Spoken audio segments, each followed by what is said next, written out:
और वैसे अगर जब सत्यता को ही लाना चाहते हैं तो बिल्कुल मैं तो कहता हूँ कि फोटोग्राफी नहीं बल्कि खुदाई होनी चाहिए। अच्छा। और जो निकले उसको समर्पण करना चाहिए, उसको देना चाहिए। अच्छा। चाहे वो किसी का भी निकले, बौद्धों का निकले बौद्धों को देना चाहिए, हिंदुओं का निकले हिंदुओं को देना चाहिए। लेकिन वहाँ आज तक 13,500 मूर्तियाँ निकली हैं मथुरा जनपद के अंदर, कोई भी राम और कृष्ण की नहीं निकली है, सारी बौद्धों की निकली हैं, बुद्ध की निकली हैं, कनिष्क की निकली हैं, ये सारी मूर्ति।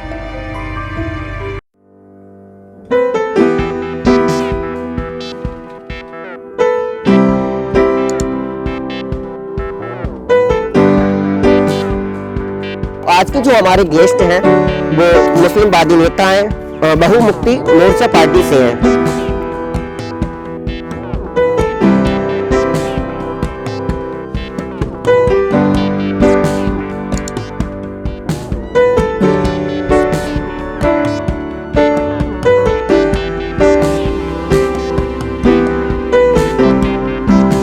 तो गेस्ट मैं आपको बता दूं, मथुरा का सबसे बड़ा मुद्दा जो चल रहा है वो है शाही ईदगाह मस्जिद।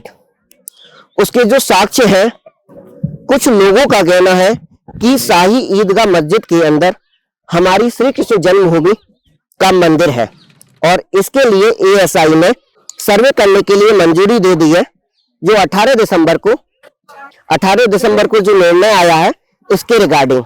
लेकिन जो आप मेरे हाथ में एक जो बुक देख रहे हैं, ये जो बुक है मथुरा में कटरा टीला बौद्ध विहार की भूमि है, श्री कृष्ण जन्म स्थान की नहीं। तो ये जो किताब है मेरे पास में, शाही मस्जिद ईदगाह मथुरा सन 1669 में निर्माण, इससे पीछे का इतिहास आज हम जानने की कोशिश करेंगे और इसके बारे में परिचर्चा करेंगे, क्योंकि पूरे भारत का और इलेक्शन के 2024 का सबसे बड़ा जो मुद्दा है वो शाही ईदगाह मस्जिद है। और केशव प्रसाद मौर्य का 2020 में एक ट्वीट वायरल हुआ था। प्राचीन मथुरा को आप देखेंगे तो इसे मधुपुरी के नाम से जाना जाता था और कई इसमें साक्ष्य दे रखे हैं इस किताब में। और ये कितने साल पुरानी किताब है सर? ये लगभग 1954 के समथिंग की ये किताब है ये। अच्छा। ये तब और बहुजन मुक्ति पार्टी का जिला अध्यक्ष हूँ मथुरा का। बहुजन मुक्ति पार्टी के जिला अध्यक्ष हैं। तो बहुत बहुत स्वागत है सर आपका हमारे एपिसोड में। सबसे पहले मैं आपसे जो पूछूंगा, भारत का इतिहास है। अच्छा। जो हम लोगों को भुला दिया गया है, हमको पढ़ना चाहिए कि इतिहास क्या बोलता है, क्योंकि जब हम जैसे भारत की विश्व के अंदर जो पहचान है, वो भारत की जो विश्व के अंदर पहचान है वो महात्मा गौतम बुद्ध और सम्राट अशोक के द्वारा है। पूरे विश्व में जब आप देखते हैं कि जब भी कोई हमारे यहाँ बाहर से मेहमान आता है, विदेशी मेहमान आता है, तो उन्हें गौतम बुद्ध की प्रतिमा भेंट की जाती है। तो ये देखने की बात है कि ये मौर्यकालीन जो हमारा भारत था, जो हमारे 10वें सम्राट थे राजा बृहदत्त मौर्य, जिनकी हत्या पुष्पमित्र शुंग के द्वारा की गई, तो ये मूल निवासियों का जो भारत है, आखिर ये पुष्पमित्र शुंग कौन थे? अगर हम इस्लाम की बात करें कि इस्लाम के जो आक्रांता हैं कि सब मुगल आए, उन्होंने भारत पर आक्रमण किया और आक्रमण करने के उपरांत उन्होंने यहाँ पर जो मंदिरों को तोड़ा। लेकिन मैं एक चीज जानना चाहता हूँ कि 571 में मोहम्मद साहब का जन्म हुआ। मोहम्मद साहब के जन्म से पहले जो 900 साल बचते हैं, क्योंकि हम मौर्य वंश की जो है व्यवस्था को देखेंगे तो मौर्य वंश ईसा से 322 वर्ष पूर्व की है। 322 वर्ष पूर्व उनके जो स्थापना हुई और स्थापना के बाद ये मौर्यकालीन जो भारत बना और उसके अंदर जो सम्राट अशोक, राजा बृहदत्त मौर्य, आखिर इन लोगों की दुश्मनी किससे थी? ये पुष्पमित्र शुंग कौन है? इस चीज को हमें जानना होगा।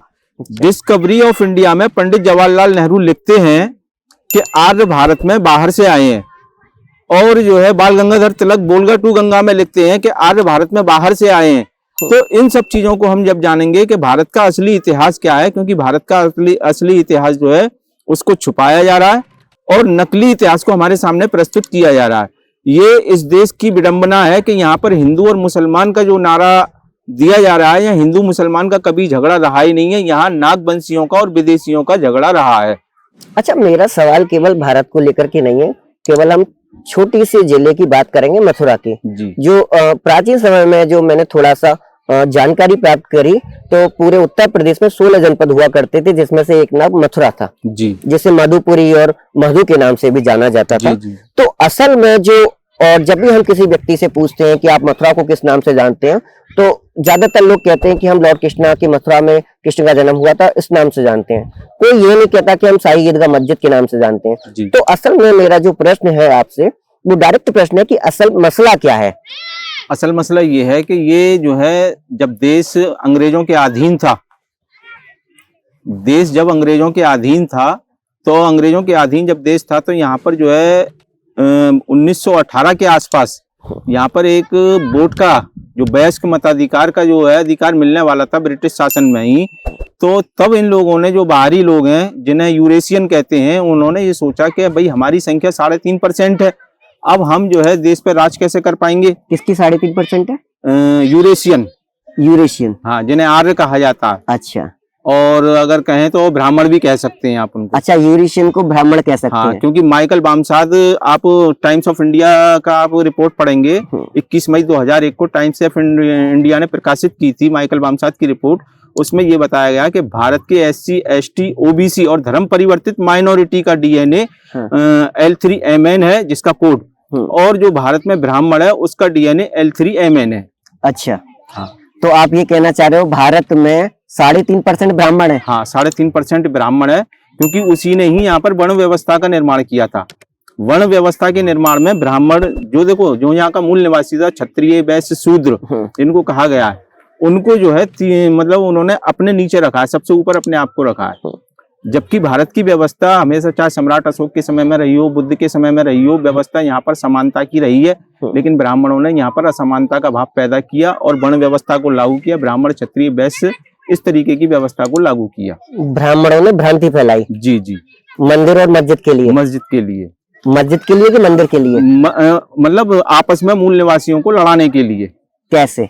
हाँ, ऐसे। जब यहाँ पर जो मैं अभी बता रहा था कि 1918 में जो वयस्क मताधिकार की चर्चा होने लगी और वयस्क मताधिकार मिल गया, तब 1922 में आप देखिएगा, उससे पहले कहीं भी कोई हिंदू मुसलमान के नाम पर कोई झगड़ा नहीं था। बिल्कुल सही बात। 1922 के बाद जब हिंदू महासभा बनी है, तभी से जो हिंदू मुसलमान के दंगे शुरू हुए हैं, क्योंकि उन्होंने जो है SC, BC के जो लोगों को ये कहना शुरू कर दिया कि भाई सारे हिंदू हम भाई हैं। अगर सारे हिंदू भाई हैं तो ये वर्ण व्यवस्था क्यों निर्माण की थी। अभी जो है मोहन भागवत जी ने बयान दिया था कि जातियां पंडितों ने बनाई, ये तो स्पष्ट है, मोहन भागवत जी खुद कह रहे हैं। अब पंडित किनको कहा जाता है, ये भी आप देख सकते हैं। अभी विवेक बिंद्रा जी ने जो बयान दिया था कि शूद्रों को राजा बनने का अधिकार नहीं है, तो इस देश में लड़ाई ललन टॉप के उसमें जी। तो समस्या तो ये है कि यहाँ जो है हिंदू मुसलमान का कोई मसला ही नहीं है, यहाँ हक अधिकारों की लड़ाई का मामला है, और मस्जिद और मंदिर की आड़ में उन चीजों को दबाया जा रहा है। मंदिर और मस्जिद की आड़ में उसको दबाया जा रहा है। किसको दबाया जा रहा है? ये जो SC, BC को जो अधिकार मिलने वाले हैं, SC, OBC को जो अधिकार दिया जा रहा है। जी जी जी। तो इसमें SC, OBC कहाँ आ गए? इसमें जो मेरा जो डायरेक्ट सवाल था, आपने थोड़ा सा गुमराह कर दिया। जी जी जी। मेरा डायरेक्ट सवाल ये है कि जो मंदिर है हमारा, जी जी, हिंदूवादी लोगों का कहना है कि मस्जिद के अंदर हमारा मंदिर दबा हुआ है जी। इसको लेकर के केस किया गया है जी। इलाहाबाद हाई कोर्ट ने उस पर मंजूरी दी है, ASI को, आर्कियोलॉजिकल सर्वे ऑफ इंडिया को मंजूरी दी है कि उसकी फोटोग्राफी वीडियोग्राफी होनी चाहिए जी। इस बात में मैं सत्यता जानना चाहता हूँ, इस बात पे सत्यता लोग जानना चाहते हैं। आप जब हम देखेंगे, बौद्ध धर्म हिंदू धर्म तो नहीं है। बौद्ध धर्म तो अलग है, हिंदू धर्म अलग है। अच्छा, वहां पर जो प्रतिमाएं निकली हैं आज तक, हमारे मथुरा जनपद के अंदर भी संग्रहालय मौजूद है, बिल्कुल, उसमें जो मूर्तियां निकली हैं वो किसकी निकली हैं? बौद्धों की निकली है, जैनों की निकली है, हिंदुत्व की तो एक भी मूर्ति नहीं है। तो आप हिंदुओं का मंदिर कैसे कह सकते हैं उसको? अगर सही मायनों में कहेंगे तो सत्यता के आधार पर कहेंगे तो वो बौद्धों का मठ था, बौद्ध विहार था वो। तो फिर मस्जिद कैसे बनी? हाँ, मस्जिद कैसे बनी? मैंने जो बताया कि 322 ईसा पूर्व जो मौर्यकालीन जो है मौर्य वंश का जो है वो था, मौर्य वंश का शासन था, और वो जो 185 ईसा पूर्व समाप्त हुआ, उनका शासन समाप्त हुआ। पुष्पमित्र शुंग ने राजा बृहदत्त की हत्या की। अच्छा। हत्या करने के बाद में, और ये सारे राजा जो है बौद्ध थे। अब ये जो है इसको, जैसे आपने बताया कि मधुपुरी के अलावा इसको सूरसेन की नगरी भी कहा गया है। राजा कनिष्क के काल में ये जो है राजधानी रही है, जो 16 जनपद कहते हैं, 16 जनपदों की ये राजधानी रही है। और यहाँ पर जो है उन्होंने बहुत बड़े स्तूपों की निर्माण कराया है। सम्राट अशोक ने भी कराया है, उन्होंने भी, राजा कनिष्क ने भी कराया है। जितने भी हैं 84,000 स्तूपों का मामला है। यहाँ पर पूरे जनपद को, मथुरा जनपद को देखेंगे तो सारा बौद्धों का मामला है। तो आप इनडायरेक्टली ये कहना चाहते हैं जो श्री कृष्ण जन्मभूमि बनी हुई है वो गलत स्थान पर, बौद्धों के स्थान पर बनी हुई है? हाँ बिल्कुल, ये अभी बनी है। ये तो 1960 के दशक के आसपास बनी है। 60 के दशक के आसपास। हाँ 60 के दशक, क्योंकि जैसे जो 1968 का आपने कभी देखा होगा कि किसी का प्लॉट होता है। केस कितने साल से चल रहा है? ये केस तो अभी चला है, ये 2020 से। हाँ आई थिंक, मुझे ऐसा लगता है। ये केस पहले भी चलाया है इन्होंने। अच्छा। 1950 के बाद में इसमें केस बेस चलाया था, देश आजाद होने के बाद। ठीक है। देश आजाद होने के बाद में केस चला है, और केस में जो है इनका 1968 में समझौता हुआ है दोनों पक्षों का, हिंदू और मुसलमान का। ठीक है। जबकि मैं कहता हूँ ये हिंदू और मुसलमान की संपत्ति ही नहीं है। ये हिंदू और मुसलमान की संपत्ति नहीं, संपत्ति ही नहीं है। असल मालिक तो इसका कोई और है। असल मालिक इसका कोई और असल मालिक इसके बौद्धिस्ट हैं। बौद्धिस्ट है। क्योंकि संग्रहालय ASI के जो रिकॉर्ड है हमारे पास में, उन रिकॉर्डों को देखा जाए तो उन रिकॉर्डों के आधार पर ये जो है बौद्धों की विरासत है। ठीक है। और इस विरासत को नष्ट करने के लिए मैं आपको एक चीज और बता दूं, देश के अंदर निजीकरण का माहौल चल रहा है। बिल्कुल, निजीकरण सरकार कर रही है। अब ये ASI की जितनी भी जो पुरातत्व विभाग की जो संपत्तियां हैं, इनको निजीकरण या मंदिर बनाने का उद्देश्य क्या है सरकार का? लगभग हजारों लाख करोड़ रुपए की इससे राजस्व होता है, और राजस्व जो होता है वो जनता के कल्याण के लिए खर्च होता है। अच्छा। अब उसको वो मंदिर बना देंगे तो मंदिर कुछ लोगों के हाथों में जाएगा, उससे आमजन को क्या फायदा मिलेगा? तो इसलिए पुरातत्व विभाग की संपत्तियों को, यानी बौद्ध विरासतों को समाप्त कर वो जो निजी हाथों में सौंपना चाहते हैं। ठीक। मेरा दूसरा सवाल ये है कि आपने कहा कि बौद्ध विरासत की ये जमीन है जी, तो अब तक बौद्ध विरासत के जो लोग हैं, चुनिंदा लोग हैं या समाज के लोग हैं, वो अभी तक इसके सामने मुखर तरीके से क्यों नहीं आ रहे हैं? देखिए, क्यों मुस्लिम तबलीग के लोग जो कहते हैं कि वहां से ईदगाह मस्जिद नहीं हटाई जाएगी, ये प्रश्न बनता है। नहीं, बिल्कुल बनता है। बौद्ध के लोगों की मान लो, मैंने आपकी बात मान ली, सही मान ली, लेकिन जो बौद्ध बिहार के लोग हैं, जो विरासत के लोग हैं, उनके समाज के लोग हैं, वो अभी तक सामने क्यों नहीं आ रहे हैं? दरअसल इस देश के अंदर आप देखते हो कि जिस तरीके से कोई उसके मनुवाद के खिलाफ आवाज उठाता है तो उसे दबा दिया जाता है। हो सकता है मुझे भी दबाने का प्रयास किया जाए। अच्छा। मैं जो बता रहा हूँ, मैं सत्यता बता रहा हूँ, मुझे भी दबाने का प्रयास किया जाए, लेकिन डरने से कुछ नहीं होगा। संविधान हमारे साथ में है। अच्छा। बाबा साहब ने जो हमें संविधान दिया है, उस संविधान के अकॉर्डिंग हमें बोलने का, हमें अपने सभा सम्मेलन करने का, ये सारे अधिकार हमें प्राप्त हैं। संविधान के अनुसार आर्टिकल 19 में हमको ये सारे अधिकार दिए गए हैं, और उसी के अंतर्गत मैं बोल रहा हूँ। अच्छा। तो कहने का तात्पर्य ये है कि ये देखो, हिंदू और मुसलमान का दावेदारी करना तो ये तो एक अलग बात है, इसको तो बाद में तय होना चाहिए। पहले तो इसका जो स्वामित्व है वो तय होना चाहिए कि ये जमीन है किसकी। कौन है वो? वो है बौद्ध। तो बौद्ध निकल के क्यों नहीं आ रहे? वो ये क्यों नहीं कह रहे कि ये जगह हमारी है? नहीं, बिल्कुल आएंगे, बौद्ध भी निकल कर आएंगे, ऐसी बात नहीं है। देश के अंदर जागृति आ रही है। लोग कब निकल के आएंगे? जल्दी ही आएंगे, उसके लिए कोई ज्यादा चिंता करने की जरूरत नहीं। फोटोग्राफी, वीडियोग्राफी तैयारियां पूरी हो जाएंगी तब आएंगे निकल के? नहीं, बिल्कुल आ रहे हैं निकल कर, और लोग आवाज उठा रहे हैं। अच्छा।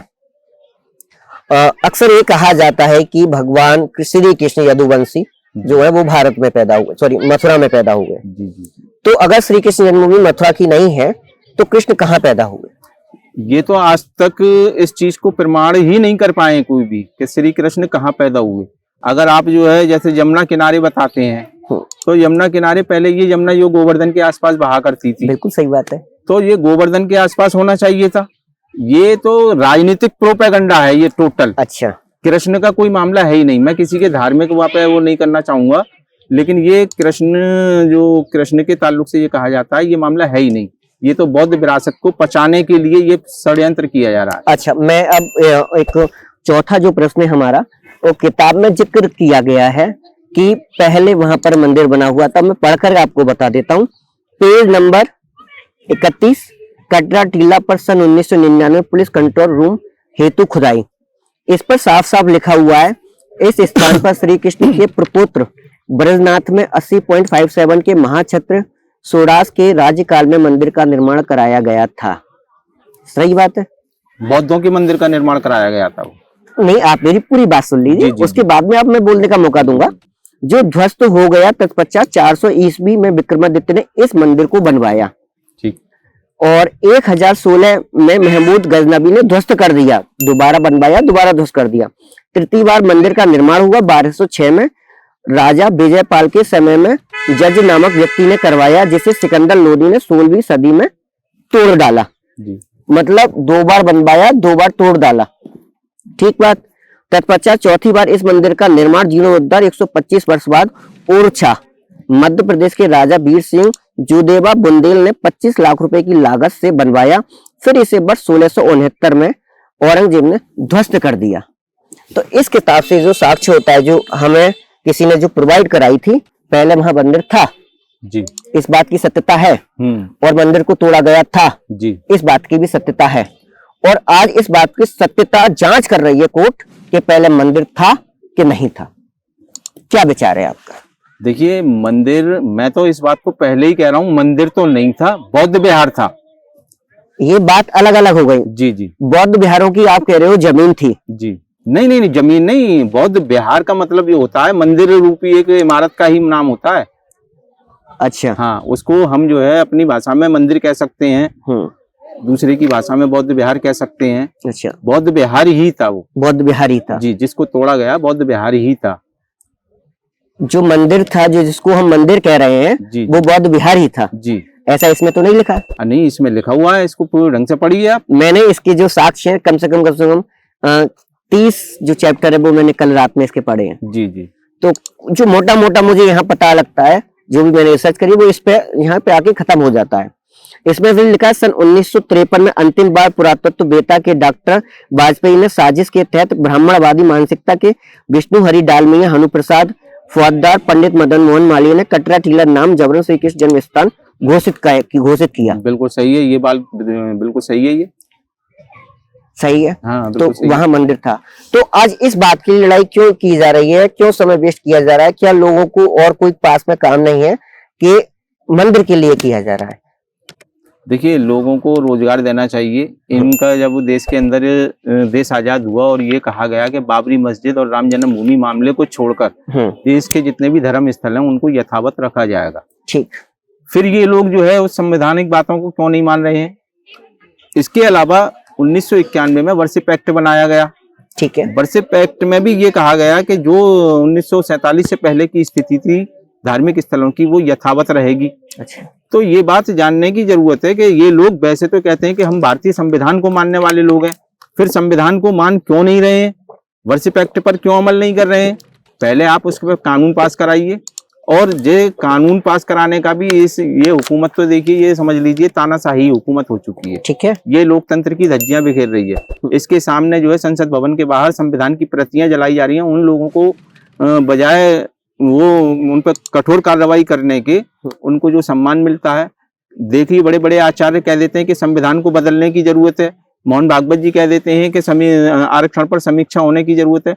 तो ये मतलब संविधान की खाल में संविधान का जो ढाल लेकर और ये संविधान के विरोध में काम करते हैं।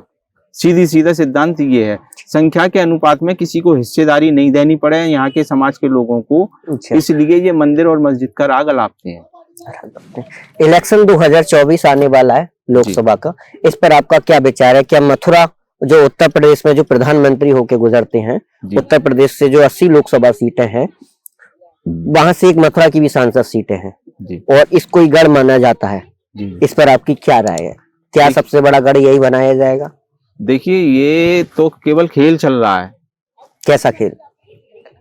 सरकार, हम लोग इस चीज पर चर्चा कर रहे हैं कि सरकार किसकी बनेगी, कौन जीतेगा, क्या होगा, ये तो पहले से तय हो चुका है। आपको पता है कौन जीतेगा? हमको तो ऐसा लगता है कि ये जो है पहले जो समझौता हुआ था कि 10 साल के लिए आप, 10 साल के लिए आप, क्योंकि 1994 में जब वो कांग्रेस ईवीएम को लेकर आई थी, ईवीएम को लेकर आई थी, तो रिजल्ट मनमाफिक नहीं आया था, तो कांग्रेस ने ही उसको बैन कर दिया था। और बैन करने के बाद में फिर जब 2004 का इलेक्शन हुआ और उसमें जो है ईवीएम से फिर चुनाव कराया गया। अच्छा। हाँ, फिर कांग्रेस ने उसको चालू किया और चालू करने के बाद में कांग्रेस की स्पष्ट बहुमत की सरकार आई। अच्छा। जिसमें भारतीय जनता पार्टी के वरिष्ठ नेता लाल कृष्ण आडवाणी और सुब्रमण्यम स्वामी जी वो उससे संतुष्ट नहीं हुए। उन्होंने शक जाहिर किया कि ईवीएम में कोई ना कोई गड़बड़ है। अच्छा। ये मामला कोर्ट तक पहुंचा, जिसमें 8 अक्टूबर 2013 को सुप्रीम कोर्ट ने एक आदेश दिया जिसमें यह कहा गया कि ईवीएम से फ्री एंड फेयर व ट्रांसपेरेंसी चुनाव नहीं कराया जा सकता। अच्छा। तो अब देश का सर्वोच्च न्यायालय कह रहा है तो हम कैसे मान लें? अच्छा। जब ये जजमेंट आया था तभी जो है आरएसएस कार्यालय में इनकी मीटिंग हुई है कांग्रेस की और बीजेपी की, तब ये तय किया गया था कि 10 साल आप 10 साल आप। कब हुई थी ये, कौन सी सन में हुई थी मीटिंग? ये उसी 2013 के बाद में ही हुई है, 2013 से पहले कि 2013 के बाद? 2013 में ही हुई है। अच्छा। जजमेंट आने के फौरन एक सवा महीने के भीतर ही। अच्छा। तो मतलब मतलब 10 साल बाद अब कांग्रेस आएगी। हाँ, बामन मेश्राम साहब तो इसे खुलकर कहते हैं, इसको मंचों से कहते हैं, वो अच्छा। खुले मंचों से कहते हैं इस बात को कि कांग्रेस और बीजेपी के बीच समझौता है और समझौता है।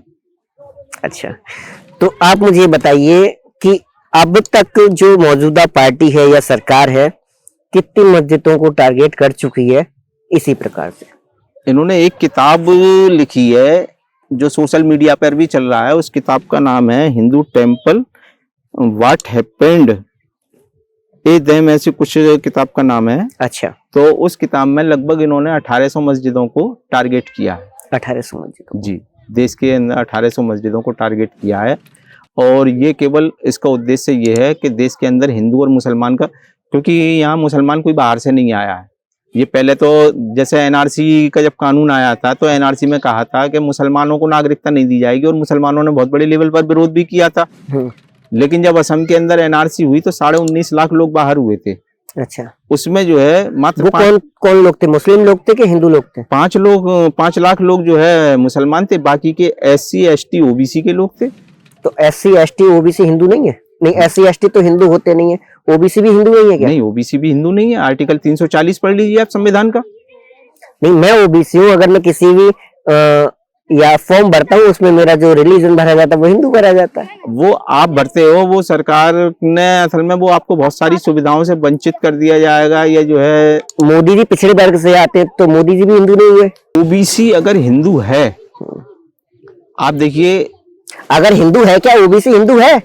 अगर का मतलब क्या होता है इसमें? नहीं, मैं अगर का मतलब OBC हिंदू नहीं है ना, संविधान मोदी जी हिंदू नहीं है? नहीं, हिंदू नहीं है। अगर OBC हिंदू है तो मैं ये कहता हूं कि जैसे जिसको आप हिंदू मान रहे हो, इस्लाम धर्म है या बौद्ध धर्म है या सिख धर्म है या ईसाई धर्म है, वो अगर गुरु ग्रंथ को पढ़ लेता है तो वो सिख बन जाता है। अच्छा। उसके अकॉर्डिंग जो उसके मूल मंत्र हैं उनको अगर मान लेता है तो वो सिख हो जाता है और वो किसी भी जो है उसका गुरुद्वारे का क्या बोलते हैं उनको, जो उनके धर्म गुरु होते हैं वो बन सकता है। गुरु नानक देव? हाँ, नहीं, गुरु नानक देव तो जो थे वो उनके संस्थापक थे। ठीक। दूसरे जैसे इस्लाम धर्म है, इस्लाम धर्म में किसी ने कुरान पढ़ लिया, मोहम्मद साहब को मान लिया और वो जो है जब पढ़ता है तो वो मस्जिद में मौलवी बन सकता है, इमाम बन सकता है, ऐसी पादरी बन सकता है। लेकिन जो है अगर वो हिंदू है तो SC BC के लोगों को अगर हिंदू माना जा रहा है तो वो पुजारी क्यों नहीं बन सकते हैं किसी भी मंदिर के? ये एक सबसे बड़ा सवाल है। तो OBC का तो कई सारे आप गोस्वामी मंदिर में देखोगे तो सारे OBC के हैं। आप वृंदावन में चले जाओ, जितने भी गोस्वामी सारे OBC में आते हैं। देखिए, हमारे क्षेत्र में कई मंदिर बनाए हैं, SC वालों ने बनाए हैं। उन मंदिरों की आप हालत जाकर देख सकते हैं। अच्छा।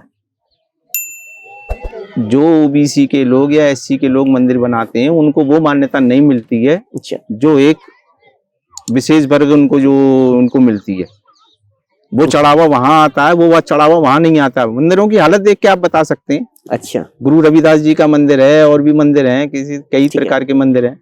तो फिलहाल अभी जो इलाहाबाद कोर्ट ASI को मंजूरी दी है सर्वे करने के लिए, जी जी, जिसमें फोटोग्राफी वीडियोग्राफी की जाएगी जी, ये जो मंजूरी दी है वो सही है कि आपके अनुसार गलत है? देखिए, फिलहाल ये गड़े मुर्दों को उखाड़ना है। अच्छा। और वैसे अगर जब सत्यता को ही लाना चाहते हैं तो बिल्कुल मैं तो कहता हूं कि फोटोग्राफी नहीं बल्कि खुदाई होनी चाहिए। अच्छा। और जो निकले उसको समर्पण करना चाहिए, उसको देना चाहिए। अच्छा। चाहे वो किसी का भी निकले, बौद्धों का निकले बौद्धों को देना चाहिए, हिंदुओं का निकले हिंदुओं को देना चाहिए। लेकिन वहां आज तक 13,500 मूर्तियां निकली हैं मथुरा जनपद के अंदर। कोई भी राम और कृष्ण की नहीं निकली है, सारी बौद्धों की निकली हैं, बुद्ध की निकली हैं, कनिष्क की निकली हैं, ये सारी मूर्तियां ये निकली हैं।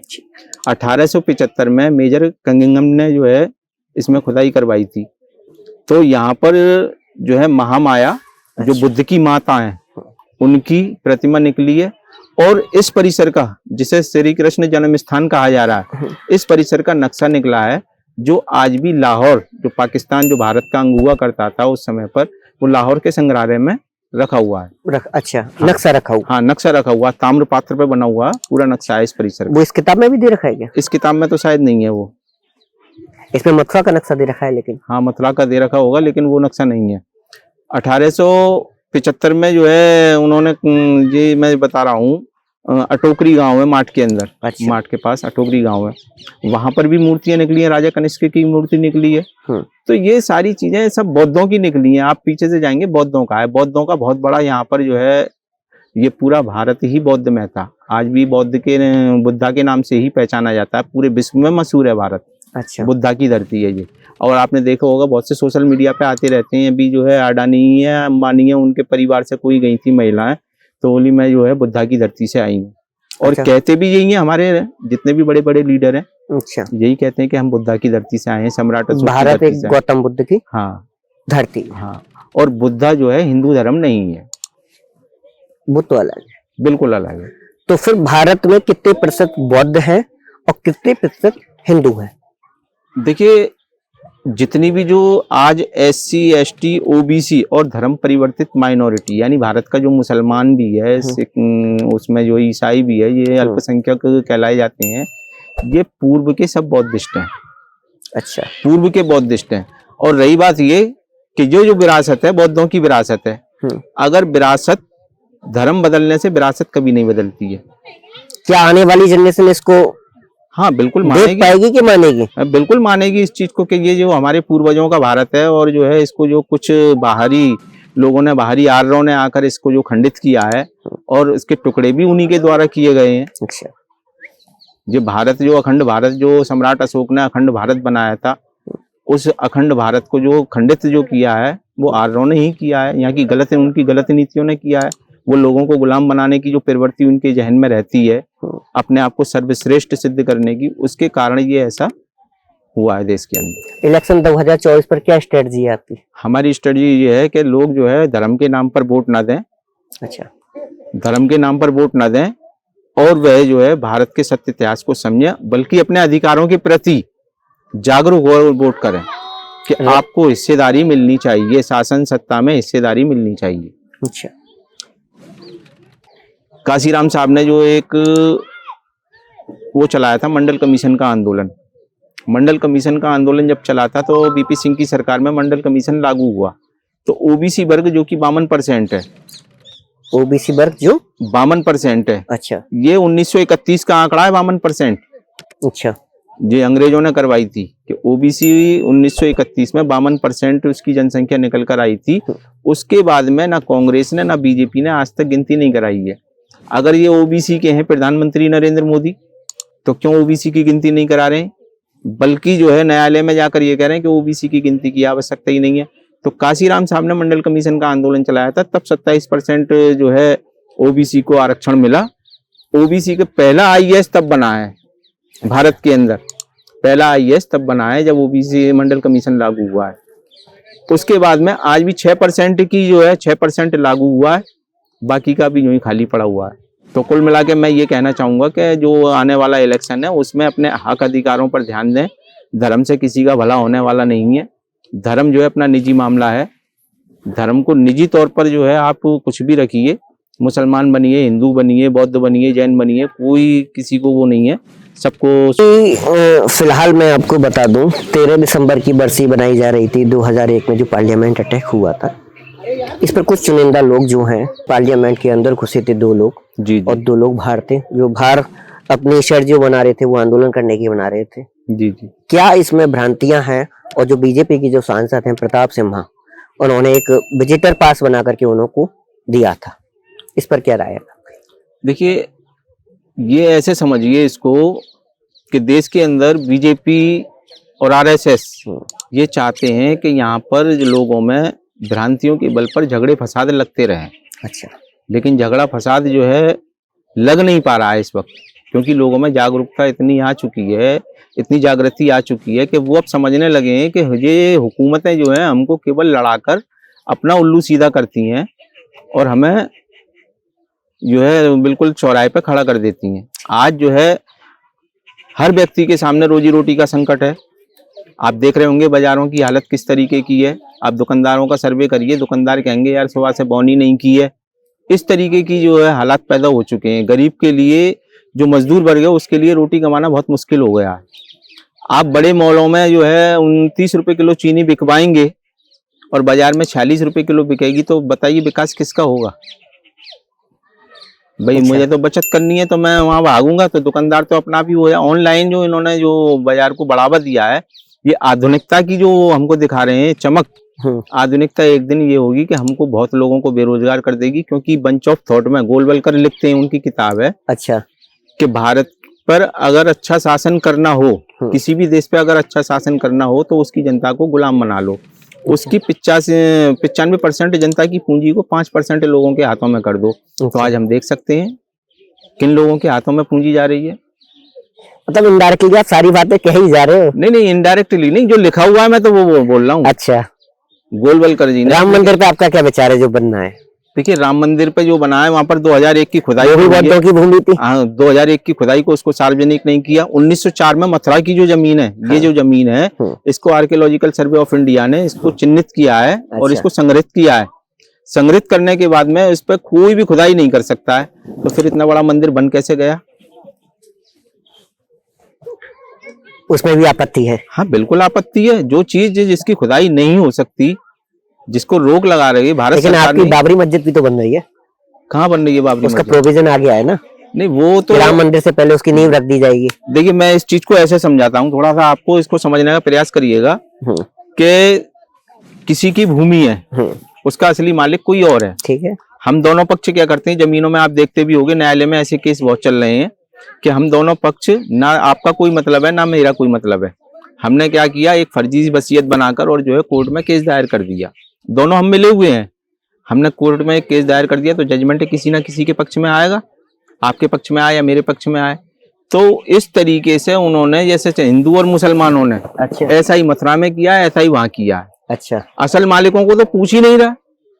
तो असल मालिक ऑब्जेक्शन भी तो नहीं उठा रहा है। किया है, सुप्रीम कोर्ट में किया था पिछली बार, जो है सुप्रीम कोर्ट ने जो उन पर जुर्माना लगा दिया, उन्होंने पार्टी नहीं बनाया। ये अच्छा। अपने आप में एक संदेह की वजह से हो जाता है। अच्छा, हाँ, उनको सुना ही नहीं है, बल्कि उन पर जुर्माना लगाया गया। कितना? अब ये तो मुझे जानकारी नहीं है, ध्यान से उतर रहा है, लेकिन जुर्माना लगाया गया। मतलब जो मौजूदा जो दंपत्ति है, मतलब दंपत्ति नहीं, उसका जो अधिकार है, लैंडलॉर्ड है जी, उस पर आरोप वो लगा दिया है। हाँ, जुर्माना लगा दिया। बिल्कुल, उस पर जुर्माना लगा के उसको पार्टी ही नहीं माना गया। अच्छा, हाँ, तो इस चीज को हमें समझना होगा। ठीक। अगर सत्यता, भारत का सत्य इतिहास अगर जानना चाहते हैं, और जो सत्यता के आधार पर आप, क्योंकि न्यायालयों का काम है सत्यता के आधार पर निर्णय करना, और सत्यता ये है कि ये भूमि ना मुसलमानों की है, ना जो है हिंदुओं की है, ये बौद्धों की है। बौद्धों की।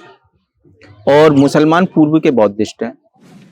मोहम्मद साहब के बाद में ही तो मुसलमान बने हैं ये, क्योंकि देश के अंदर जो असमानता का राज कायम हो गया था, वर्ण व्यवस्था लागू हो गई थी, अच्छा, छुआछूत पैदा हो गई थी, तब उन लोगों ने इस व्यवस्था को त्याग कर इस्लाम धर्म स्वीकार कर लिया। बहुतों ने बौद्ध, वो क्या कहते हैं। भारत में जो मुस्लिम जो लोग आए थे वो किस सन में आए थे, किस ईस्वी में आए थे? मुसलमान यहाँ पर आए लगभग 710 ईस्वी के आसपास आए हैं। उससे पहले मोहम्मद बिन कासिम आए हैं यहाँ पर। मोहम्मद बिन कासिम हाँ, आए हैं। और वो भी कोई यहाँ पर कोई धार्मिक एजेंडा लेकर नहीं आए। अच्छा, मुसलमानों ने, जितने भी बाहर के जो लोग आए हैं, उन्होंने धार्मिक एजेंडा तो फैलाया ही नहीं है यहाँ पर। अच्छा, राज करने के उद्देश्य से आए, और राज में भागीदारी रही है यहाँ के ब्राह्मणों की, उनके राजकाज में भागीदारी रही है बराबरी से, मुगलों के साथ में हो चाहे अंग्रेजों के साथ में हो।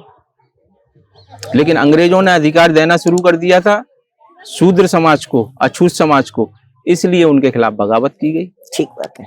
तो आगे जो आप कह रहे हैं कि बौद्धों की जमीन है, उनकी सुनवाई नहीं की गई, तो आगे कोई प्लान है इसके लिए? नहीं, बिल्कुल प्लान है। देखिए भारतीय संविधान हमें इजाजत देता है, हम प्रयास करेंगे, आंदोलन चलाएंगे, जन आंदोलन चलाएंगे इसके लिए। अच्छा, हमने पूर्व में भी 16 जुलाई को एक यहाँ पर सभा करनी थी बुद्धिस्ट इंटरनेशनल नेटवर्क के माध्यम से, तो वो उसकी इजाजत नहीं मिली थी। फिर हमने 27 सितंबर को जिला मुख्यालय पर डीएम साहब को ज्ञापन दिया था। हाँ। काफी संख्या में। ज्ञापन से याद आया, आपके ज्ञापन को लेकर की कोई रिप्लाई आता है कि रिवर्ट आता है कि डस्टबिन में चला जाता है? नहीं, डस्टबिन में तो खैर नहीं जाएगा, लेकिन हम जो बोलते हैं, जैसे बामसेप का अधिवेशन नागपुर में चल रहा है इस समय। अच्छा। हाँ, 24 से 28 दिसंबर तक चलेगा। तो उसमें जो चीजें बोली जा रही हैं, असल में हम लोग देखते नहीं है। आप देखिएगा अधिवेशन में क्या क्या बात तय हो रही है, फिर इधर प्रधानमंत्री जी उनका जवाब दे रहे हैं। अच्छा। मतलब कहते हैं कुछ लोग ऐसा कर रहे हैं, देश को खंडित करने का काम कर रहे हैं, देश में नई नई विचारधाराओं को जन्म दे रहे हैं, लेकिन वो नई नई विचारधाराएं नहीं, वो सत्यता को बता रहे हैं, उसका जवाब दे रहे हैं। कुछ लोग कह रहे हैं नाम लेने की हिम्मत नहीं है प्रधानमंत्री जी में उनकी। अच्छा। बामन मेश्राम साहब का जो नाम है वो लेने की हिम्मत नहीं है, क्योंकि उन्होंने पुलवामा हमले पे भी खुलासा किया था। अच्छा। कि ये जो है सरकार के द्वारा प्रायोजित हमला है, और ये जो अब सत्यपाल मलिक हैं जो गवर्नर रहे, वो अब वो भी बोल रहे हैं। हाँ, वहीं के रहे थे। तो उन्होंने, आपको क्या लगता है कि जो एक मुस्लिम समुदाय के लोग हैं, सरकार उनके विपक्ष में काम कर रही है? हाँ, बिल्कुल विपक्ष में काम कर रही है। मुस्लिम समुदाय के विपक्ष में इस तरीके से काम कर रही है, वो केवल मुसलमानों को डराकर ये करना चाहती है कि वो SC-BC के साथ खड़े नहीं हो जाएं। अच्छा। इनको हिंदू मुसलमान के रूप में बांट कर रखिए, मतलब दीवार बन के खड़े रहना है। हाँ, साथ ना हो। जी जी, ये है भारत की एकता अखंडता को खतरा पैदा कर रहे हैं ये लोग। ये मुद्दे इतने बड़े मुद्दे नहीं है जो जैसे चला आ रहा था, चलना चाहिए था। चलो, जब देश आजाद हुआ 1947 में, आजाद होने के बाद में जो यथा स्थिति की बात कही गई थी राम मंदिर जन्मभूमि को, वो मामला निबट गया। अब ये नए नए विवाद खड़े करना, अच्छा, तो ये अपने आप में संदेह पैदा करता है कि ये लोग जो है भारत की एकता और अखंडता के लिए खतरा है। 3 तलाक कानून आने के बावजूद भी क्या आपकी कैटेगरी में या आपके समुदाय में या आपके समाज में अभी भी 3 तलाक होते हैं? आप कभी न्यायालय का सर्वे करिएगा। अच्छा। मुसलमानों से ज्यादा अन्य के अदालत में तलाक के केस पड़े हुए हैं। वो बात बिल्कुल डिफरेंट हो गई। हाँ। मेरा डायरेक्ट सवाल आपसे ये है, जब 3 तलाक आपके समुदाय में होते थे, मोदी जी इस पर कानून लेकर के आए जी, उनका साफ स्पष्ट तौर पे ये था कि मतलब तलाक कहने के बावजूद मुस्लिम महिलाओं को छोड़ दिया जाता है, तो एक कानूनी रूप दिया जाए उसको। ये तो एक विकृति थी और कुछ लोगों के द्वारा प्रोपेगेंडा फैलाया गया था। इस तरीके से ना तो कुरान में तलाक होता है। अच्छा। उसमें भी एक बहुत बड़ी मुद्दत है जो कोर्ट ने कहा है, जो कहा है ना, वो बिल्कुल कुरान के आधार पर कहा है। अच्छा। क्योंकि कुरान में इस तरीके से प्रावधान नहीं है कि 3 बार तलाक बोल दिया और जो साहब तलाक हो गया, ऐसे नहीं।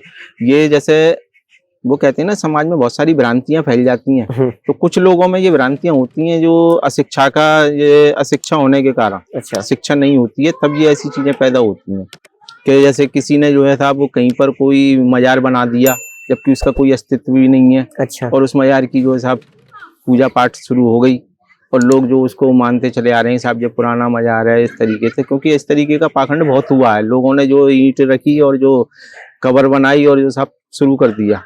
ऐसे ही जिनको हिंदू कह रहे हो आप, तथाकथित हिंदू कह रहे हो, उनके यहाँ भी इस तरीके का ये चलता है। अच्छा। हाँ, तो इन पाखंडों की वजह से ही ये 3 तलाक का मामला जो कोर्ट में गया है। अच्छा।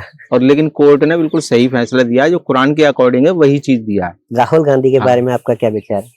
राहुल गांधी क्या है, कांग्रेस आएगी बीजेपी जाएगी, बीजेपी जाएगी कांग्रेस आएगी। अच्छा। ये तो एक ही थैली के चट्टे बट्टे हैं। अच्छा। हाँ। कौन सी सरकार आनी चाहिए? सरकार आनी चाहिए, देखिए निष्पक्ष चुनाव होना चाहिए, बैलेट पेपर से चुनाव होना चाहिए। सरकार किसकी आनी चाहिए? सरकार आनी चाहिए बहुजनों की। बहुजनों की। बहुजन में कौन? बहुजन में SC ST OBC के जो लोग हैं उनकी आनी चाहिए। SC ST की आनी चाहिए। SC ST आप कहते हो कि मायावती प्रधानमंत्री बननी चाहिए? नहीं, मायावती का तो हम नहीं कहेंगे, क्योंकि मायावती जो है इस समय जो है कोई काम नहीं कर रही है। काशीराम साहब ने जिस तरीके से काम का उनको दायित्व दिया था उस तरीके से काम नहीं कर पा रहे। उन्होंने तो अपने भतीजे आकाश को, हाँ, इसी चीज को लेकर वो है क्योंकि परिवारवाद तो है ही नहीं। अच्छा। भाई लोकतंत्र में जो है वोट डालना चाहिए, वोट के आधार पर पार्टी में वोटिंग होनी चाहिए थी, जिससे भी चुन ले पार्टी उसको जो बनाना चाहिए था। उन्होंने वही परिवारवाद लागू कर दिया जो कांग्रेस में और बीजेपी के अंदर चला आ रहा है। India versus NDA. हाँ, इंडिया वर्सेस एनडीए। इंडिया में जैसे कांग्रेस को लेकर वो चल रही है, कांग्रेस जो है EVM पर कोई आवाज नहीं उठा रही है। अच्छा। क्यों नहीं उठा रही है कांग्रेस? क्योंकि कांग्रेस को मालूम है कि हम समझौते के अंतर्गत हम तो चले जाएंगे। इंडिया वाले भौंकते रहिए, जो भी भौंकना। इंडिया गठबंधन की बात कर रहा हूँ मैं। हाँ, मैं इंडिया गठबंधन की ही बात मैं कर रहा हूँ। अच्छा। आज जो है सरकार ने उसको इंडिया की जगह अब वो इंडी करके गठबंधन बोल रही है। India alliance. हाँ, इंडिया अलायंस बोल रही है उसको। तो ये मामला है। तो आप उसमें है? नहीं, अभी तो नहीं है। हमारा तो अलग ही है, राष्ट्रीय परिवर्तन मोर्चा। ये गठबंधन बना है, इसमें 77 पार्टियां हैं इसमें हमारी। अच्छा। हाँ, और जो है ये अब लास्ट दिसंबर को इसमें मीटिंग होगी, 31 जनवरी को। इसमें मीटिंग में जो है 150 से 200 पार्टियों की, जो छोटे पूरे देश की छोटी बड़ी पार्टियां हैं, 150 से 200 पार्टियां हो जाएंगी। और तीसरा मोर्चा ही इसका विकल्प है। तीसरा मोर्चा इस देश में इन व्यवस्थाओं को खत्म करने का तीसरा विकल्प जो है राष्ट्रीय परिवर्तन मोर्चा है। राष्ट्रीय परिवर्तन, ये पहला मोर्चा और दूसरा मोर्चा ये कुछ नहीं। एनडीए और यूपीए और अब ये उसको इंडी गठबंधन कहा जा रहा है, ये कुछ मतलब काम में आने वाले नहीं। आपको बीजेपी में सबसे अच्छा नेता कौन लगता है? बीजेपी में सबसे अच्छा, वहाँ अच्छे के लिए तो कोई व्यक्ति है ही नहीं। कोई नहीं है? हाँ, कोई नहीं तो होगा। नहीं, कोई नहीं है। ईमानदार? कोई ईमानदारी से काम नहीं कर रहा। बीजेपी में कोई ईमानदार नहीं है? अगर ईमानदार होते, सबसे बेईमान व्यक्ति अगर ईमानदार होते, हाँ, अगर ईमानदार होते तो जाति आधारित जनगणना नहीं कराते क्या? ईमानदार होते तो लोगों को उनके संख्या के अनुपात में हिस्सेदारी नहीं देते क्या? ये धर्म का ही चोला क्यों ओढ़ा जाता है? ये ईमानदारी का वो नहीं है। लोगों को लड़ाना, जहां फसाद होगा समझ लो कोई तीसरा आदमी, बेईमान आदमी जो है उसमें काम कर रहा है अपने स्वार्थों की सिद्धि के लिए। तो वही हो रहा है देश के अंदर। यहाँ आपस में जो सत्ता में बैठा हुआ है, जो राजा बना हुआ है, उसके लिए जनता एक समान होती है। मोदी जी ने एक बार कहा था कि कोरोना काल के दौरान कि कपड़ों से पहचाने जाएंगे। तो कपड़ों से कौन पहचाने जाएंगे भाई? यहाँ तो सबकी अलग अलग वेशभूषा है। मुसलमानों की अलग वेशभूषा है, ईसाइयों की अलग वेशभूषा है, सरदारों की अलग वेशभूषा है। क्या कहना चाह रहे हैं आप? कांग्रेस में सबसे अच्छा नेता? नहीं, कांग्रेस में भी कोई नहीं है। ये सब असल में यहाँ के लोगों को भ्रम में डालकर केवल सत्ता में बने रहना चाहते हैं, मलाई चाटना चाहते हैं। अच्छा, अभी उत्तर प्रदेश में कांग्रेस उत्तर प्रदेश जोड़ो यात्रा चला रही है जी। उस पर आपको लगता है कि उत्तर प्रदेश जुड़ पाएगा? नहीं, कुछ नहीं हो पाएगा। भारत जोड़ो यात्रा चलाई तो हिमाचल प्रदेश और कर्नाटक जीत गए थे जी। देखिए, मैं फिर वही बात कहूंगा कि ये ईवीएम है ना, तो ये कांग्रेस और बीजेपी का ही खेल चलेगा। अच्छा, उत्तर प्रदेश में जो है जनसंख्या किसकी ज्यादा है ये बताइए आप? हिंदुओं की? नहीं नहीं, आप हिंदू क्यों कह रहे हैं? आप SC ST OBC संवैधानिक भाषा क्यों नहीं बोल रहे हो? चलो, संविधान ने सबको स्वतंत्रता दी है। किसी भी धर्म का पालन करे, किसी भी उसमें विचारधारा को माने, उससे कोई हमें आपत्ति नहीं है, क्योंकि हम संविधान के मानने वाले लोग हैं। हम चाहते हैं सब स्वतंत्र रूप से और सब खुश होकर जिएं। यही संविधान की आत्मा है। संविधान में अगर हम मौलिक वो देखेंगे, समता, स्वतंत्रता, बंधुत्वता और न्याय। लेकिन देश के अंदर आज भी जो है साहब, वो अभी आपने देखा होगा इंद्र मेघवाल को, और जो है पानी पीने को लेकर मार दिया गया था एक बच्चे को। अच्छा, मध्य प्रदेश के अंदर अभी एक आदिवासी बच्चे के मुंह पर पेशाब किया गया था, बीजेपी के लीडरों के द्वारा। बीजेपी का लीडर था वो। तो इस तरीके से ये कौन सी भावना से कार्य हो रहा है? ये संविधान, बाबा साहब ने एक बात कही थी, किसी भी देश का संविधान कितना भी अच्छा क्यों ना हो, अगर उसका पालन करने वाले या उसको लागू करने वाले अच्छे नहीं है तो वो अंततः गलत ही सिद्ध होगा। और किसी भी देश का संविधान कितना भी खराब हो, अगर उसके पालन करने वाले या उसको लागू करने वाले अच्छे हैं तो वो अंततः अच्छा ही सिद्ध होगा।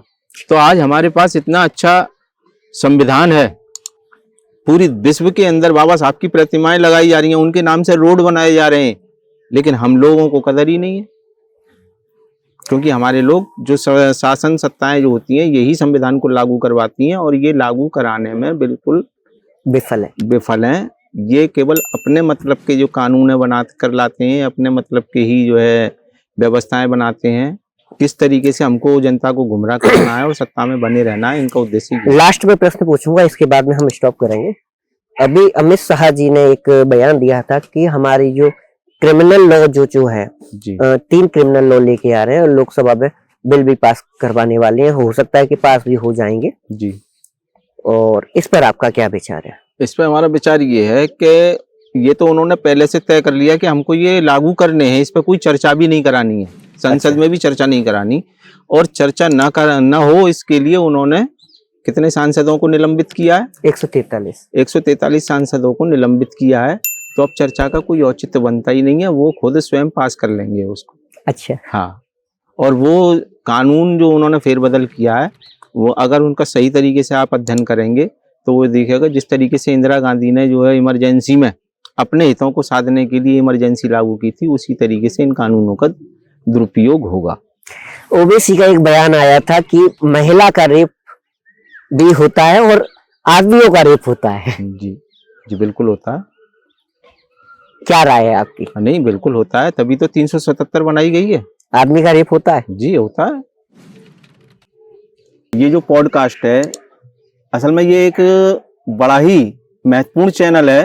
माई फर्स्ट ओपिनियन जो है ये बहुत अच्छा चैनल है, क्योंकि इसके दर्शकों को मैंने देखा है और यह इनकी पत्रकारिता को देखा है। ये पत्रकारिता निष्पक्ष करते हैं, और मैं इनसे ये निवेदन करूंगा कि आप जिस तरीके से आपका नाम है, क्योंकि जनता आप पे विश्वास करती है, आपका विश्वास बना रहे, इसलिए सही तथ्यों को लेकर आइए, और जो हमने आपके सामने तथ्य रखे हैं इनके निष्पक्षता से इनको दिखाइएगा। और मैं अपील करूंगा, ये पॉडकास्ट जो बनाया गया बहुत अच्छी तरीके से बनाया गया है, और मैं सभी दर्शकों से अपील करूंगा कि इस चैनल को लाइक करिएगा, सब्सक्राइब करिएगा, और इसकी जो है इसको देखिएगा और अपनी राय दीजिएगा कि ये कैसा कार्यक्रम रहा। टीलों में बसा हुआ था और 48 टीलों के आसपास इर्द गिर्द इसकी भूमिका है मथुरा की। और आप हमारे चैनल को सब्सक्राइब करें। यदि फेसबुक पेज पर देख रहे हो तो फेसबुक पेज को फॉलो करें, यूट्यूब पे देख रहे हो तो हमारे चैनल को सब्सक्राइब करें। धन्यवाद।